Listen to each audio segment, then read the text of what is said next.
Hi, I'm Matthew, and I'm here to tell you a story from my childhood. I was probably in 7th or 8th grade, and we were living in the second home that we had ever lived in. My parents had designed and built this lovely lake house, and my dad, for all of his cookware and etc., if you know my dad, you know he has a lot of these things.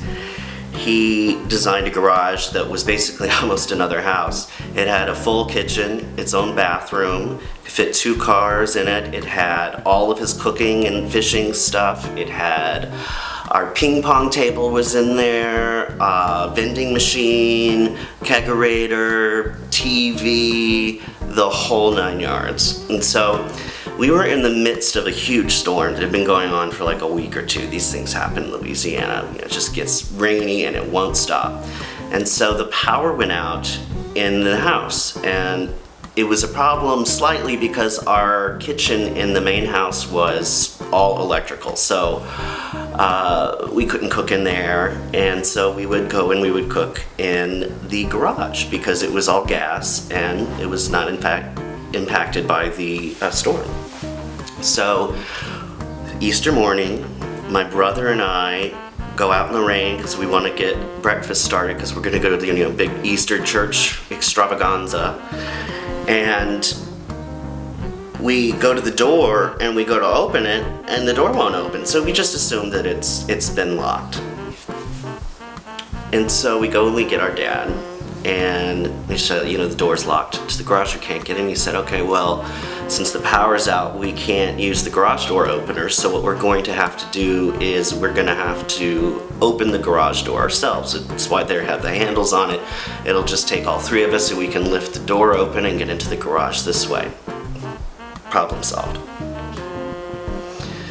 We go around, we're soaking wet, we get all the handles, we got it, and it's just resisting, like, what is going on? It's like something's almost pushing against the door.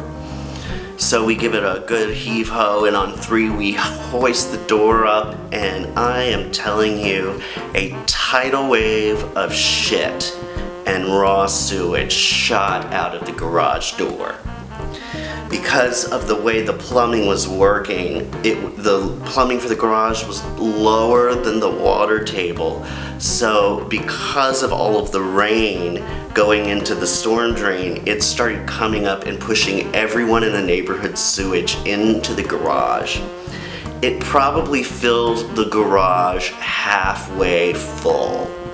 And I am talking, this was probably a 2,000 square foot garage. So you can imagine the amount of foulness that was in there. We were frozen as we were inundated with feces, tampon, blood, toilet paper, you name it. It was all there, flowing freely out of the garage, over our legs. We were fully disgusted. We managed to keep it open so that it all drained out, but what was left was residue covering half of the garage. And I remember that shit tsunami took weeks to clean up. Everything had to be taken out of the garage. Thankfully, none of the cars were in there, or else they would have been filled with sewage. Can you imagine? So that is the story that I affectionately call the Louisiana shit tsunami. I hope you enjoyed it.